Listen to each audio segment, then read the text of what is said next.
don't seem familiar when I'm lonely without you. I keep bringing us back to life. Bertemu kembali di channel ini. Di hari ini seperti biasa berjalan-jalan di kebun. Karena di video saya yang sebelum ini saya telah membawa teman-teman di luar sana melihat suasana di kebun bagaimana. Dan hari ini juga ini adalah kawasan kebun yang sedang saya selenggarakan, dan saya sedang berpikir cara untuk menambahkan hasil di kawasan ini.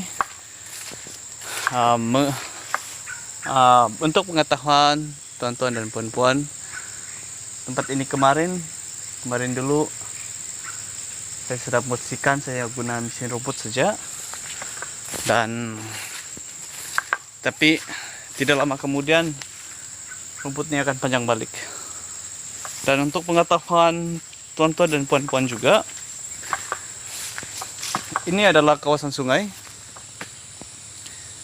jadi berarti ini adalah kawasan riparian. Kawasan riparian, kalau sungai kecil kita perlu tanam itu untuk buffer zone dia. Pokok di sekitar sini ini perlu ada tanam pokok nih.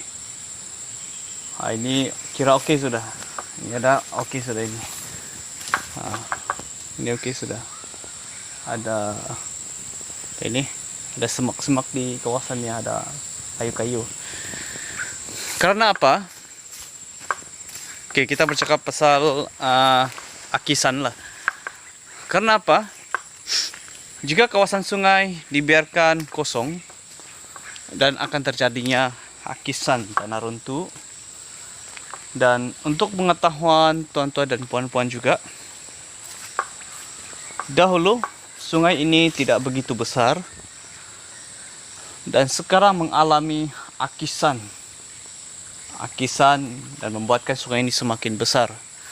So, untuk mengelakkan perkara itu berlaku dan untuk tidak terjadinya begitu banyak akisan di pinggir sungai, perlu ada penanaman pokok semula, yaitu kawasan riparian punya. Dan memang sangat penting sungai perlu dijaga sebab ada banyak guna sebenarnya sungai.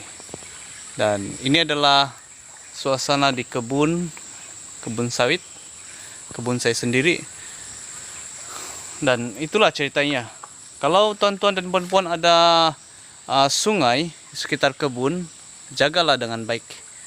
Tanamlah pokok-pokok yang boleh menahan akisan tanah runtuh. Oke. Dan seperti yang tuan-tuan dan puan-puan lihat sendiri, kebun sawit yang saat ini saya sedang buat maintenance, ya. Dan itu perlu ambil masalah untuk cek balik apa yang perlu dilakukan. Dan dulu tempat ini saya masih aktif menjaga, melakukan pembersihan dan membuat pembacaan di tempat ini.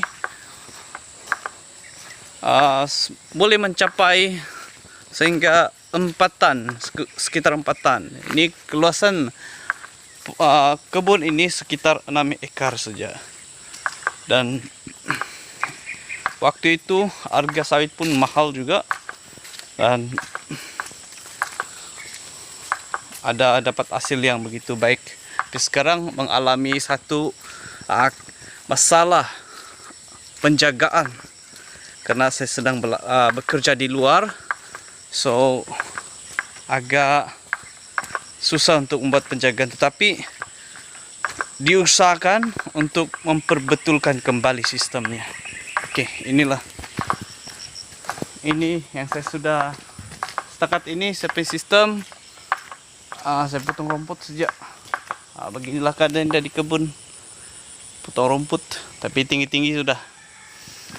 Oke, tuan-tuan dan puan-puan, bertemu kembali di channel yang seterusnya tentang perbicaraan tentang ladang sawit dan juga yang berkaitan dengan pertanian. Oke, teman-teman semua, salam jumpa.